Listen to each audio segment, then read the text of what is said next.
Hello students. So now we will discuss about the representation of atoms. How to represent it. So for the representation we will consider a general atom, say X. So this is a general atom. It could be any atoms. Okay. So here this is the atom. Fine, any atom, and here we will represent the atomic number, and here we will represent the atomic mass. So Z is representing the atomic number, and A is representing the atomic mass. Fine, upside we will represent the atomic mass, and downside we will represent the atomic number, and that could be any atom. So what is Z?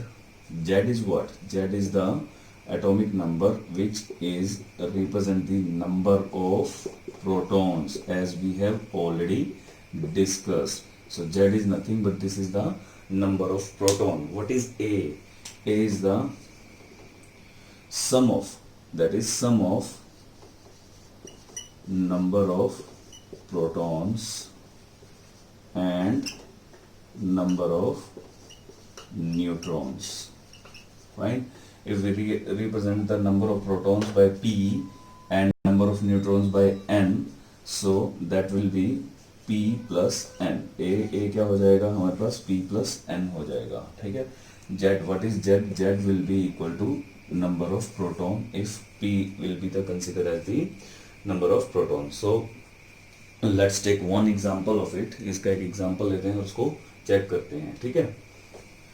So let's take the example of sodium atom. So this is the sodium atom, which is representing by the Na, that this is the symbol. So here we know that the atomic number of sodium will be 11. So here we are representing the 11. Upside we will represent the atomic mass, that will be 23. Fine. So Z, what is Z over here? Z will be for sodium atom, that is 11. And what is A over here? A is 23. And Z actually what? Z is the number of protons, and this is the number of proton plus neutron. Fine. So this is the representation of the atoms. Fine. So the next topic is isosceles. In isosceles there are different terms which we are going to study. Iso means what? Iso means actually same. Iso का मतलब होता है same. So in this particular section we will study some important definition related to the iso. So one is very important, that is called the, which you have already discussed, that is called the isotopes. The second one is isobars. So two more important terms are also introducing here. The one is isoneutrons, and the other one is isoelectrons. This is also be considered as the isoneutrons, or we can say isotons. Fine. ये isotone से ज़्यादा common है comparatively आइसोन्यूट्रॉन से. आइसोन्यूट्रॉन्स इसलिए लिखा जाता है कि same number of neutrons present हो. So let us discuss one by one all the definition and with the example. So first of all isotopes. Isotopes क्या होते हैं? Isotopes are the species which has same atomic number but different atomic mass. So they are considered to be as isotopes. For example, like we have already considered how to represent the say atomic mass. Atomic mass is the, say it is P plus N, fine. And we know that in any atoms number of proton are the species which cannot be changed. It cannot be changed. ये तो change हो नहीं सकती, तो change क्या होगा? The number of neutrons, ठीक है, number of neutrons can be change. तो नंबर ऑफ न्यूट्रॉन्स को हमें चेंज करना है, we will get the different isotopes. For example we have three major and important isotopes of carbon, like carbon 612, carbon 613, carbon 614. so in this particular section we will see, say यहाँ पर मैं उसका table बना देता हूँ. so this is electron, we will calculate all the things, protons and number of neutrons. ठीक है, ये सारी की सारी चीज़ें हम यहाँ पर डिस्कस कर लेते हैं.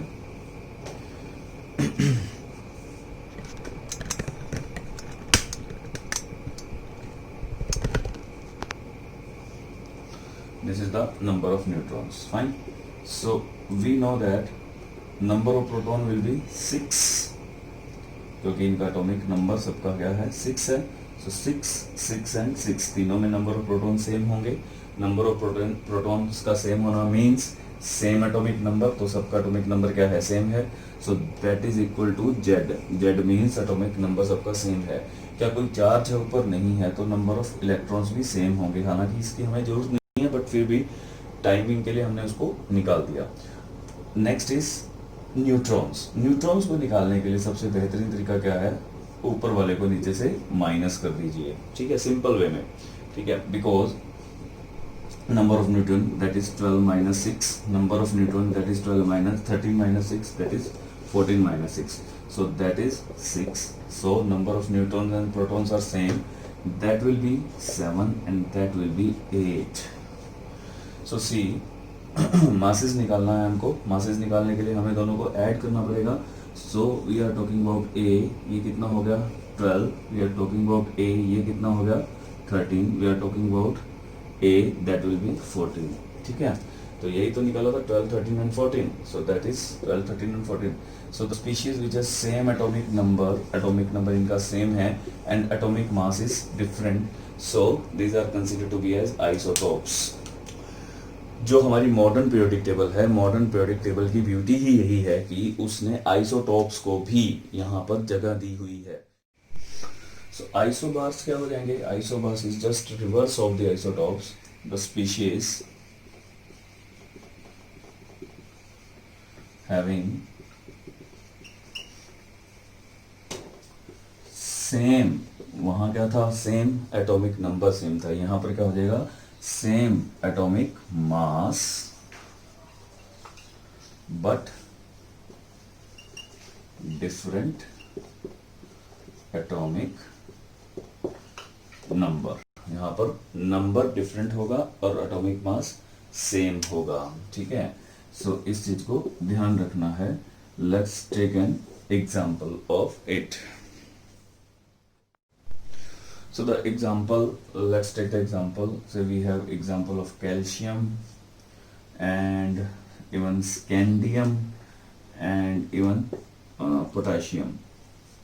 So the atomic number is different. So we have different atomic number. Different atomic number. We know that the atomic number of calcium is 20.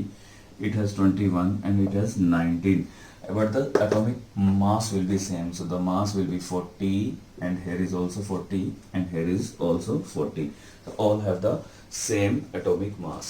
So here A will be, A क्या होता है हमारे पास? मास होता है. कौन सा mass? Atomic mass. That will be fixed. A will be fixed over here. So the change what will be? Z. Z will be changing regularly. तो number of protons यहाँ पर आपको change दिखाई देंगे, but the जो मास है उनका वो सेम दिखाई देगा. That will be fixed. तो इसके अंदर हम इसको इसी वे में समझ सकते हैं. तो that is the isobars. So next is isotones. Isotones क्या होते हैं? The species having same number of tone से मैंने आपको बताया था कि न्यूट्रॉन्स होते हैं, सेम नंबर ऑफ न्यूट्रॉन्स की संख्या क्या हो जाएगी, सेम हो जाएगी, बट डिफरेंट एटॉमिक नंबर, उनका एटॉमिक नंबर क्या रहेगा, डिफरेंट रहेगा। सो यहाँ पे हमने जो बात करनी है नंबर ऑफ न्यूट्रॉन्स की, neutron will be fix, number of neutrons यहाँ पर क्या हो जाएंगे, फिक्स हो जाएंगे। सो यहाँ पर जो हमें एग्जांपल लेना है, that example would be like that कि वहाँ पर हमें एटॉमिक नंबर तो डिफरेंट करना है, बट उसका जो मास है वो दैट विल बी सेम। सो जैसे कि हम बात कर लेते हैं ऑक्सीजन की, और हम बात कर लेते हैं यहाँ पे से कार्बन की। ठीक है, कार्बन का एटॉमिक, हमें यहाँ पर आइसोटॉप्स कंसीडर करने हैं एक्चुअली, आइसोटॉप्स को कंसीडर करेंगे तभी ये चीज़ हो पाएगी, अदरवाइज ये चीज़ नहीं होगी। जैसे कि हमने इसका एटॉमिक नंबर 6 ले लिया और हमने 14 ले लिया, हमें पता है कि इसके बीच में नंबर ऑफ न्यूट्रॉन्स कितने आएंगे, इसको माइनस करेंगे तो that will B 8, number of neutron will be 8।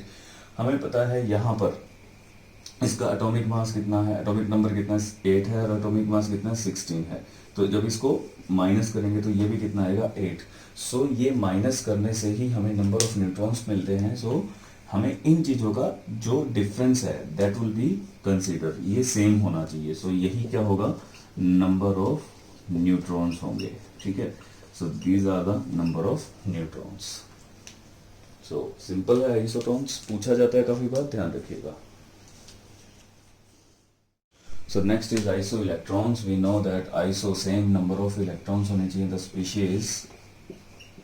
The species which has same number of electrons are considered to be as isoelectrons। ठीक है, यहाँ पर हमें जैसे जब भी कभी हम देखते हैं कि वैलेंसी को सेम बनाने के लिए वो अपने इलेक्ट्रॉन गेन या लूज करते हैं। वैलेंसी सेम बनाने का मतलब है कि नंबर ऑफ इलेक्ट्रॉन्स उनमें क्या होंगे, सेम होंगे। सो कोई भी जिस तरीके से हम बात कर लेते हैं इसके ऊपर, आयंस को हम ज़्यादातर कंसीडर करते हैं, आयंस यहाँ पर सेम होंगे, आयंस को कंसीडर करेंगे ताकि उनमें नंबर ऑफ इलेक्ट्रॉन्स क्या हो जाए, सेम हो जाए। Say for example sodium, then we have neon, and then sodium plus, ठीक है, and then we have fluorine -1।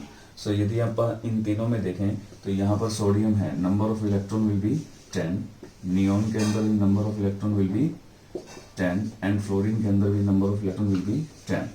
So how, because we know that the atomic number is 11, atomic number is 10, atomic number is 9। So 11 है, number of protons कितने हो जाएंगे, 11 हो जाएंगे। 11 number of proton होने का मतलब है नंबर ऑफ इलेक्ट्रॉन भी 11 होने चाहिए, बट एक पॉजिटिव चार्ज आ गया यानी कि एक इलेक्ट्रॉन निकल गया, so that will be 10। Same way में नियॉन का केस है, नियॉन के अंदर कोई चार्ज नहीं है, 10 है, तो नंबर ऑफ प्रोटॉन और इलेक्ट्रॉन की संख्या कितनी होगी, 10 ही होगी। But about the fluorine, fluorine के ऊपर एक नेगेटिव चार्ज है, number of proton will be 9, एक नेगेटिव चार्ज मीन्स एक इलेक्ट्रॉन आ गया यहाँ पे, तो that will be 10। So all are having 10 10 10 electron. So that is the case of iso electron. ये डेफिनेशन बहुत बार पूछी गई है इन कंसर्न विद बोर्ड एग्जाम, उसके अंदर भी इसको काफी बार पूछा गया है, तो इसको बड़े ध्यान से करना है। अब हम एक एक करके इनके एग्जांपल्स को डिस्कस करते हैं question wise. So let's try to solve this question. Calculate the mass of 1 mole of neutrons. बहुत ही सिंपल है, we should know the mass of neutrons.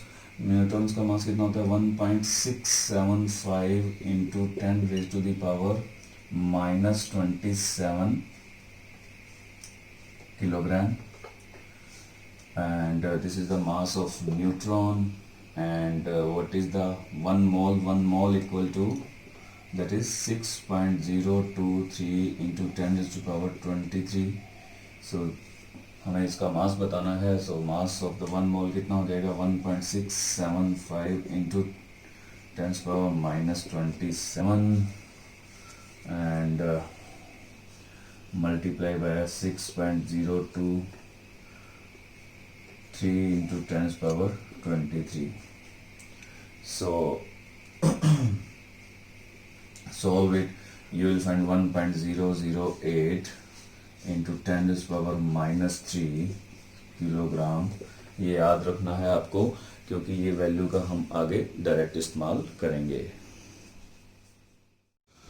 So the next question is how many nucleons, we are talking about the nucleons, not neutrons, remember it, it is nucleons are present in an atom of the element having the symbol, इसका symbol हमें given है, that is A101235. Find the number of neutrons also, हमें number of neutrons भी निकालने हैं। तो हमें सबसे पहले ये चीज़ पता होनी चाहिए कि न्यूक्लियंस क्या होते हैं। न्यूक्लियंस एक्चुअली होते हैं that is number of neutron plus protons, इसका सम अप होता है, और we can say that the mass होता है। ठीक है, तो यदि मैं यहाँ पर बात करूँ, हमें मास तो गिवन ही है ए, हम ऑलरेडी इसके बारे में डिस्कस कर चुके हैं, 101 and 235, so that is what, that is the mass of an atom. ये एटम का क्या है, mass, and this is the atomic number. So number of nucleons तो हमें गिवन ही है, that is 235, so number of mass number is the actually number of nucleons. तो हमारी पहली चीज हो गई है। दूसरा हमें मास निकालना है, so how to calculate the mass. तो मास को कैलकुलेट करने के लिए मैंने आपको सिंपल सा फंडा बताया था, बहुत ही आसान है। जैसे कि हमारे पास A101235 है, सो जस्ट इसको इसमें से माइनस कर दीजिए। So what you will get, -101, so you will get 431, 134 will be the mass, oh sorry, number of neutrons, that is the number of neutrons. Fine, so हमारा आंसर आ गया है। Clear? So here we have to complete this table. हमें ये data given है, इस data से हमें सारी की सारी चीज़ों को फाइंड आउट करना है। So let's discuss row wise, इसको रो वाइज डिस्कस करते हैं। और हमें यहाँ पर पार्टिकल्स गिवन है, this is nitrogen, aluminium, sulphur के ऊपर -2 का चार्ज है और पोटेशियम के ऊपर +1 का चार्ज है। And we have given the mass number, केवल 2 के हमें मास नंबर गिवन है। यहाँ पर हमें 1 का एटॉमिक नंबर गिवन है और नंबर ऑफ न्यूट्रॉन्स गिवन है।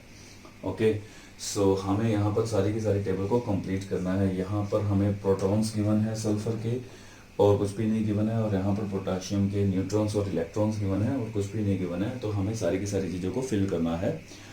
सो एक एक करके करते हैं। सो this is nitrogen first. Nitrogen के बारे में सबसे पहले बात करते हैं। नाइट्रोजन का एटॉमिक नंबर है 7, and we know atomic number means number of protons. तो हमें नंबर ऑफ प्रोटॉन्स पता चल गए हैं। नंबर ऑफ प्रोटॉन्स का इसके ऊपर कोई चार्ज है नहीं है, तो यहाँ पर नंबर ऑफ इलेक्ट्रॉन्स भी सेम हो जाएंगे। अब बात करते हैं मास नंबर की। मास नंबर होता है प्रोटॉन्स और इलेक्ट्रॉन का सम। सो दोनों को जोड़ दीजिए, हमारे पास हैं दोनों की दोनों चीज़ें, दैट विल बी 14। तो हमारे पास तीनों की तीनों चीज़ें यहाँ पर पता चल चुकी हैं। ठीक है, नेक्स्ट बात करते हैं एल्यूमिनियम की। एल्यूमिनियम का हमें इलेक्ट्रॉन्स दे रखे हैं, क्योंकि चार्ज है नहीं है। So number of electrons will be equal to number of protons, that is 13, and number of protons is the atomic number, that is also 13। And we know that कि neutrons क्या होते हैं, दैट इज द से मास किसके equal होता है, मास होता है number of neutrons plus protons के। तो यदि मुझे न्यूट्रॉन्स निकालने हैं तो मैं क्या करूँगा, मास माइनस प्रोटॉन कर दूंगा। ठीक है, so mass minus number of protons, तो that will be equal to 14। तो ये हमारा हो गया क्लियर। ठीक है, now let us discuss about this sulphur. Sulphur के ऊपर हमें नंबर ऑफ प्रोटॉन्स बता रखे हैं। नंबर ऑफ प्रोटॉन्स चार्ज है इसके ऊपर, so it has a charge -2। तो जितना माइनस में चार्ज है उतने इलेक्ट्रॉन्स ऐड कर देंगे, सो दैट विल बी 18, क्योंकि 16 -2 मीन्स 2 इलेक्ट्रॉन्स इसके अंदर ऐड हुए हैं। Number of protons and number of electrons में सेम होता, बट 2 चार्ज आने की वजह से उसके अंदर 2 ऐड हो गए। ठीक है, मास नंबर इज जितना नंबर ऑफ प्रोटॉन्स होंगे उतना ही इसका एटॉमिक नंबर होगा, that is also fine. Neutrons की बात करते हैं। अभी अभी आपको बताया मास में से प्रोटॉन को माइनस कर दीजिए, so that is also 16। Fine, okay, then we have the potassium. Potassium की बात करते हैं। पोटेशियम के ऊपर एक पॉजिटिव चार्ज है और नंबर ऑफ इलेक्ट्रॉन 18 है। अब पॉजिटिव चार्ज है, अगर इसका एटॉमिक नंबर क्या होता है, atomic number of potassium is 19। So number of proton कितने हो जाएंगे, 19 हो जाएंगे। वो हम यहाँ से भी कैलकुलेट कर सकते हैं। नंबर ऑफ प्रोटॉन और नंबर ऑफ इलेक्ट्रॉन्स इक्वल होने थे यदि उसके ऊपर कोई चार्ज नहीं होता, यानी कि इसमें से एक इलेक्ट्रॉन निकल गया, इट मीन्स 18 आया, तो एक ऐड कर देंगे तो 19 हो जाएगा। यही इसका क्या होगा, एटॉमिक नंबर होगा। मास नंबर में क्या करेंगे, दोनों को हम ऐड कर देंगे, so that is 39 mass number आ जाएगा आपके पास। So this is the complete table with us. अच्छे से करना है ये, जब तक आपके पुराने कंसेप्ट क्लियर नहीं होंगे तब तक ये चीज आपसे नहीं होगी। So the next question is, which of the following elements are isotopes and isobars? हमें ये given है डेटा और हमें इस डेटा से isotopes और isobar को separate out करना है, ठीक है। So isotopes means, isotopes क्या थे, याद कीजिए, isotopes having same atomic number and different mass number, ठीक है। same atomic number, देखिए किसका किसी का same atomic number है, यस ये रहा और ये रहा, इन दोनों का सेम एटॉमिक नंबर है और मास दोनों का क्या है, डिफरेंट है। तो that species will be considered as chlorine that 17 and 35 and chlorine that 17 and 37 will be considered as the isotopes. इसको क्या कंसिडर किया जाएगा, आइसोटॉप्स कंसिडर किया जाएगा। Now let's come to the definition of isobar. Isobar की definition पर आते हैं। आइसोबार क्या होते हैं, आइसोबार्स आर, आइसोबार्स हो गए same mass number but different atomic number. So these three having same mass numbers, that is the argon 18 and 40, that is calcium 20 and 40, that is potassium 19 and 40. These all are to consider to be as isobars because they all are having same mass number but different atomic number. Clear?